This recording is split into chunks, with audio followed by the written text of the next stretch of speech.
Hello, and welcome to this Tri-Service Workflow TSWF training session for the Clinical Pharmacy AIM form. My name is Don Rumbaugh. I'm a family physician and ex-flight surgeon family doc for the Air Force and a member of the Tri-Service Workflow team. We are clinicians who work with the DHA to design and deploy the TSWF forms aimed at standardizing and simplifying MHS documentation and workflows across the three services. Today, I will be training you on the clinical pharmacy form. Let's begin with our service leads. The Tri-Service Workflow has service leads from the three services: Army, Dr. Jones; Navy, Dr. George; and Air Force, Dr. Capps, Dr. Barnes, with Captain Rapps as our nurse and informatics lead. My agenda today is to discuss the use of the ClinPharm AIM form and show how it improves clinical outcomes and documentation efficiency, and show how it can support the PharmD's role in the medical home while incorporating the DoD VA recommendations into clinical decision-making. By way of overview, there are several benefits to using the TSWF forms. Number one, they improve continuity of care and so improve healthcare outcomes. Number two, they provide great links to patient education material. Number three, they standardize documentation across the MHS, so whether you go Army, Air Force, or Navy, you'll be documenting in the same way. In a similar manner, they streamline and standardize the workflows across the three services. And finally, they provide great clinical cues for helping us with clinical decision-making in the clinics and hospitals. Now, there are a couple different ways of getting the ClinPharm AIM form onto your computer. Number one, and probably the easiest and best way, is to load the TSWF Navigator. And when you load the Navigator, as shown here by the red arrow, then when you open it as a form in itself, it will select and take you to the most updated version of the TSWF form. Now, once you have the form, we recommend that you don't save it, at least not as a default template, because saving it will allow you to not receive our quarterly form updates. Once you've selected the form, you'll see several tabs along the top. The main tabs that you will deal with are HPI, Clinical Pharmacy, and the Exit CCP tabs. Once you become familiar with the form, you can skip over anything you don't need. Other tabs, Screening, Review of Systems, Physical Exam, are available for your documentation as needed. On the HPI tab, you'll notice at the top, highlighted in blue, the form name and the version date. Okay, now forms are updated quarterly based on what we hear when we go out to the field and train the form and what we hear on our MillSuite site, which allows for feedback from the field. On the HPI tab, you'll notice to the right of the blue area, which has the form name and the version date, this one says Clinical Pharmacy AIM Form version 4Q 2014, which stands for fourth quarter 2014. To the right, you'll see four raised rectangles. One of those rectangles says Tri-Service Workflow TSWF Resources and Feedback. Clicking on that raised rectangle will take you to our MillSuite site. This is where you're able to send feedback or questions on the use of the form to the TSWF team. In general, any raised rectangles like that will, when clicked on, will take you to a helpful link. Say a clinical practice guideline, say a site for dealing with diabetes or atrial fibrillation, and so forth. Next, down, you'll see that you can select what the visit is for and the visit type. Now you have the ability to select several reasons for the visit. Is it discharge follow-up? Is it medication therapy management? Is it polypharmacy? Is it disease state management? You can select several of those, but you only may select one visit type. That is it face-to-face? Is it a chart review? Or is it a TCON? Next, in box A, you'll enter the patient's chief complaint. Box B, you'll enter the history of present illness. Now, really important, you'll see the brackets inside of which are written, Note accomplished in Tri-Service Workflow. Don't delete that. Begin typing below that. And the reason for that is that when you begin typing after that, when you leave that in there, then when you want to go into a previous encounter and find a good note to copy forward, so you don't have to start over every time loading all the medicines and the past medical history and so forth, you'll know this was a good note to copy forward from. Now, one of the problems with the AIM forms, not a big problem, you have to get used to it. You have to hit Control-Enter to come to a new line instead of just hitting Enter, which we're used to doing. If you don't like that and you like to have just a standard typewriter, you can double-click left on your mouse, and this will allow you to see all the text as you type and allow to just hit Enter at the end of a line instead of Control-Enter. The typewriter function also has a spell check. Now, you notice that each of the boxes has an X in the top left-hand corner. Now, I suggest that you just avoid those X's altogether, but you can use them. Some people like to hit X and then fill out the box. The problem with that is if you forget and fill out the box and hit the X, all that you type disappears. And that's a problem, at least for me. But if that happens, you can go up to where you see it says Clinical Pharmacy AIM form, right in the area where you see the form that you've loaded in your favorites. And to the right of that, you'll see a button called Undo. If you click that button, then all that you've lost by clicking the X will go away. In general, if you don't use that X, but just go to the next box or to the next tab, it will automatically, the X will automatically be populated in any of the areas where you've typed. Now, for all the other fields on here, make sure that you remember that you can skip over what you don't normally do in your workflow. We're not looking to make more work. We're looking to standardize the work that you do. Now, scrolling down, you'll see fields E through K, documenting past, family, social, medical history, and preventive services as needed. Anything in yellow can be copied forward to the next visit. Under current medications, you'll see the red rectangle around the medication in that area. Under current medications is where you document medication compliance with a Y or an N, a yes or a no.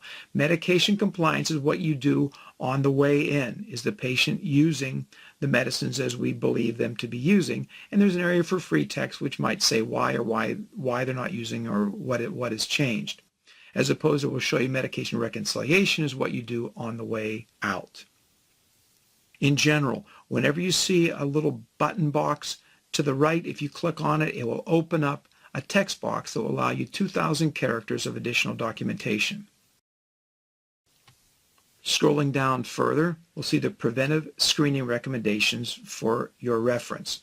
Raised rectangles again link to clinical practice guidelines and recommendations and expert opinions. In general, when you see type often written in blue, it is a clue to assist you with your clinical decision making. Now you also see here what it talks about labs. Labs can be copied and pasted into your note as needed from the labs section. Vital signs are generally entered in the vital signs entry area of ALTA and not in the TSWF forms. The next two tabs available going left to right across the top left being HPI, PFISH. The next tabs that are available are the screening tabs. These tabs are identical to the screening tabs found in the core form. If you typically don't do screening, you can skip these. We're not telling you what to do. We're just standardizing what you do. Just be aware, this is where you have an option to document exercise, alcohol, tobacco, depression screening, female data as needed. Whenever you see a ribbon that has two greater than signs horizontally next to each other, if you click on that, it opens additional fields for documenting. When it's open, it'll be two less than signs, and you click it, it'll close that ribbon back up.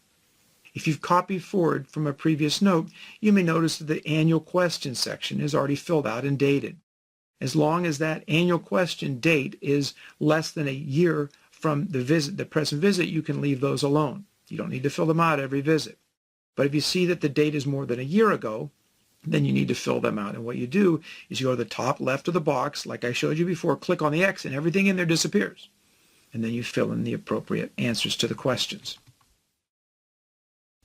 If you screen for depression and the score is positive, you select the Yes Radio button, and this will automatically open the ribbon for the PHQ-9 additional questions.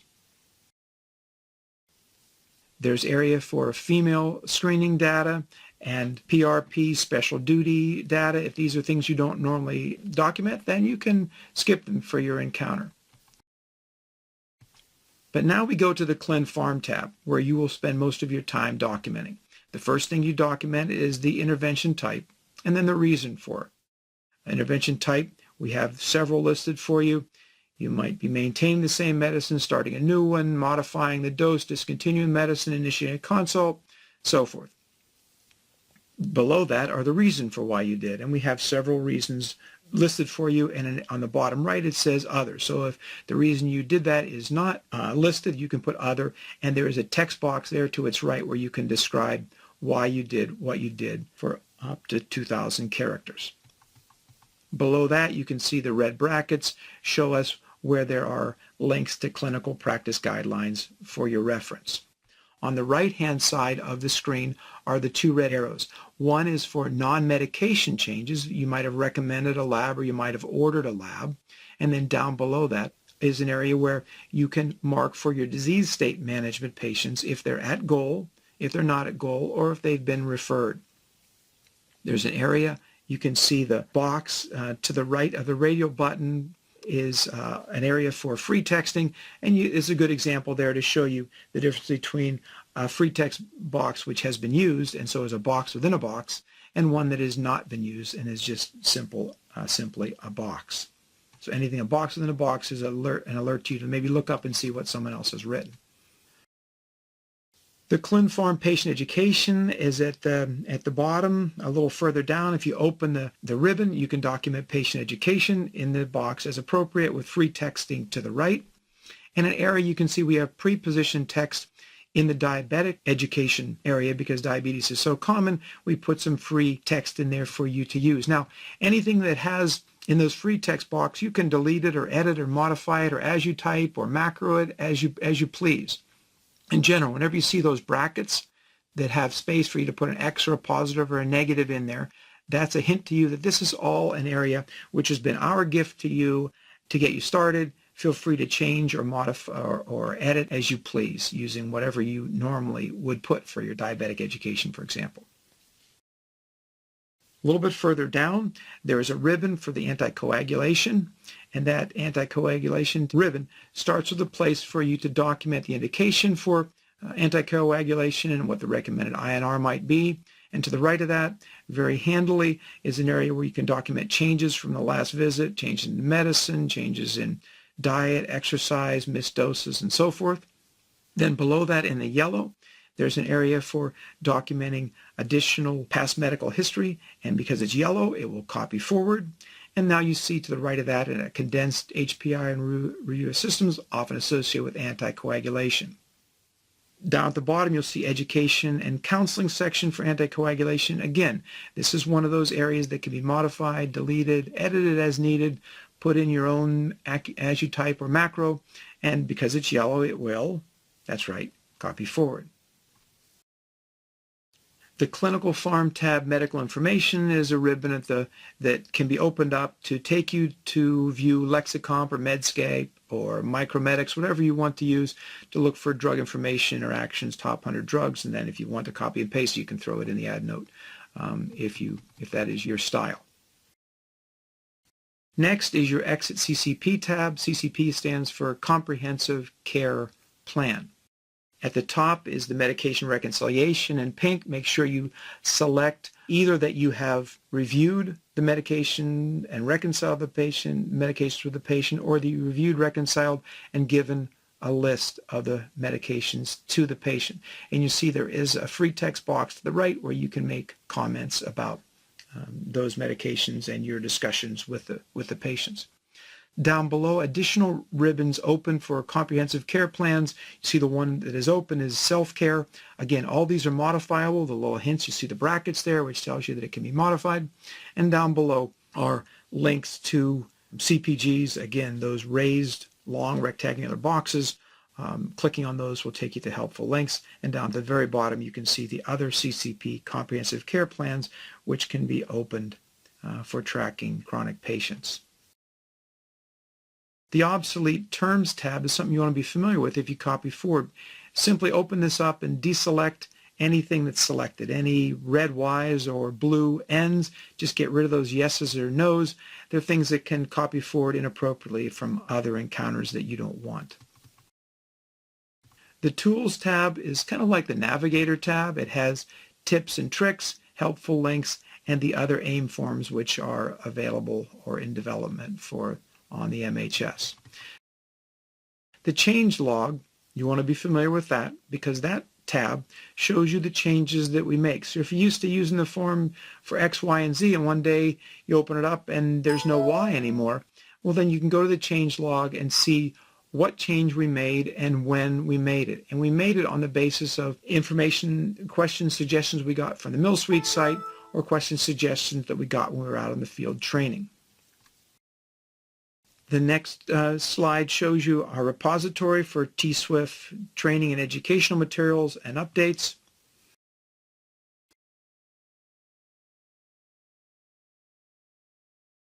The next slide shows you our repository for TSWF. The change log, you want to be familiar with that because that tab shows you the changes that we make. So if you're used to using the form for X, Y, and Z and one day you open it up and there's no Y anymore, well then you can go to the change log and see what change we made and when we made it. And we made it on the basis of information, questions, suggestions we got from the Mill Suite site or question suggestions that we got when we were out in the field training. The next slide shows you our repository for TSWF training and educational materials and updates.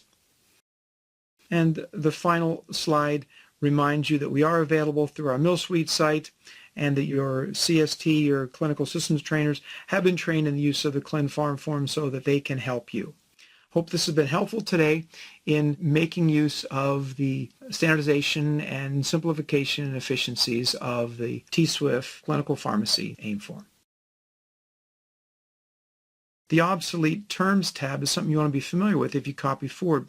Simply open this up and deselect anything that's selected. Any red Y's or blue N's, just get rid of those yeses or no's. They're things that can copy forward inappropriately from other encounters that you don't want. The Tools tab is kind of like the Navigator tab. It has tips and tricks, helpful links, and the other AIM forms which are available or in development on the MHS. The change log, you want to be familiar with that because that tab shows you the changes that we make. So if you're used to using the form for X, Y, and Z and one day you open it up and there's no Y anymore, well then you can go to the change log and see what change we made and when we made it. And we made it on the basis of information, questions, suggestions we got from the Mill Suite site or question suggestions that we got when we were out in the field training. The next slide shows you our repository for TSWF training and educational materials and updates. And the final slide reminds you that we are available through our Mill Suite site and that your CST, your clinical systems trainers, have been trained in the use of the ClinFarm form so that they can help you. Hope this has been helpful today in making use of the standardization and simplification and efficiencies of the TSWF Clinical Pharmacy AIM form.